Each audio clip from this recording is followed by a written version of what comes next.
it's the headband, the cleft chin? Where's the hate come from, bro? Or do you think it's just from the fact that, you beat him?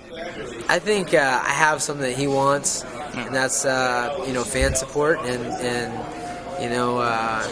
respect from a lot of people, and you just earn that by being yourself and being a good dude. So it'll come in time for him, but I'm sure the loss doesn't help. Yeah. What do you think's changed so much, the most in that 4 years, for both for him and for you individually? For him, I would say he's gotten a lot bigger.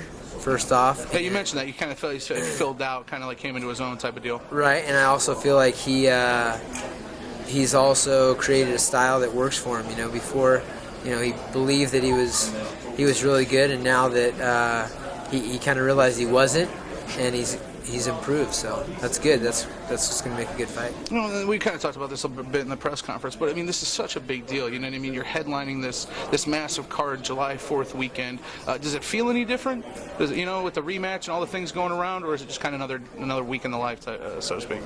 I wouldn't say it feels that different. Yeah. It's like I said. I've had 29 fights now. This will make 30, and I think 20 have been in some sort of title fight. So it's not like I didn't take any of those serious. Yeah. And how can you take every fight in a title fight and train your best and then say, I'm going to train better for the next one? You just have to be smarter, maybe train a little bit different, but the mentality's the same. One of the things everyone's been talking about, Dominick's speed, Dominick's footwork, he brings us something to the table, kind of like John Joseph, that hasn't been seen before. Do you think it's that much has changed, since the first time you fought? Do you think that speed and footwork has gotten better, or do you think it's kind of, do you think it's kind of the same fighter that you fought before? Not to be discredit, Dominick and his growth, but the speed factor.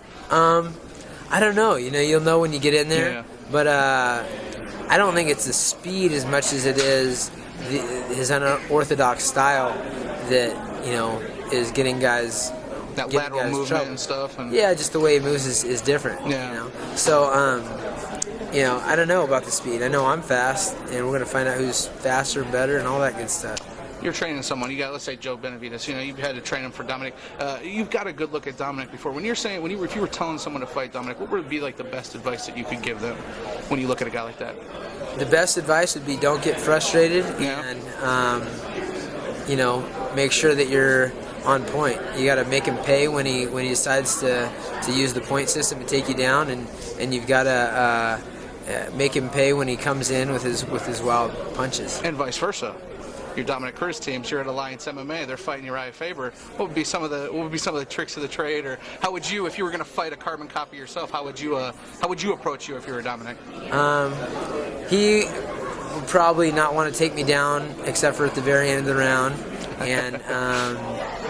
and then stick and move just like he does. I feel like his game plan is pretty much the same for everyone. Yeah. Every time I watch his fights, it's like he's consistently doing the same things, and he's good at it. So that's it.